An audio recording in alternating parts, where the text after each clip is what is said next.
TDP పార్టీకి good news చెప్పారట junior NTR. మొత్తానికి బాలయ్య అయితే షాక్ లో ఉన్నట్టుగా తెలుస్తోంది. తెలుగుదేశం పార్టీకి జూనియర్ ఎన్టీఆర్ గుడ్ న్యూస్ చెప్పగా మరి జూనియర్ ఎన్టీఆర్ అయితే ఎంతగానో ఆనందంగా అయితే చెప్పిన ఈ విషయం తెలిసి బాలయ్య అయితే షాక్ అయ్యారట. తెలుగుదేశం పార్టీలోకి ఎన్టీఆర్ వచ్చి తెలుగుదేశం పార్టీకి సంబంధించిన విజయాన్ని ఆయన అయితే తీసుకోబోతున్నట్టుగా అయితే సమాచారం.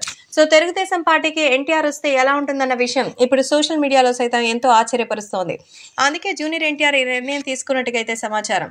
తెలుగుదేశం పార్టీలోకి ఎన్టీఆర్ వచ్చి ప్రచారంలో పాల్గొంటానని, ముఖ్యంగా హిందూపురంలోను, కుప్పంలోను, ఇక ఇతర నందమూరి కుటుంబ సభ్యులు పోటీ చేస్తున్నటువంటి స్థానాల్లోకి వెళ్లి తన మద్దతును తెలియజేస్తానంటూ జూనియర్ ఎన్టీఆర్ బాలయ్యకి చెప్పారట.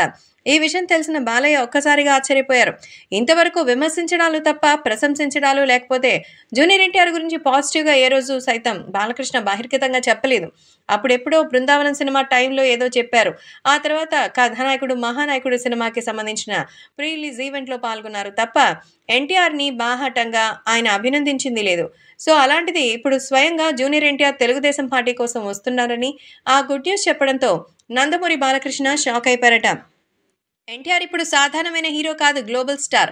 కాబట్టి మన గ్లోబల్ స్టార్ ఈ రోజు సాధించినటువంటి విజయం వెనుక ఎంతో మంది ఆయనకి మద్దతు ఇస్తున్నారు. కాబట్టి ఎన్టీఆర్ లాంటి వ్యక్తి శక్తిగా మారి సపోర్ట్ చేస్తానంటే ఎవరు మాత్రం కాదంటారు.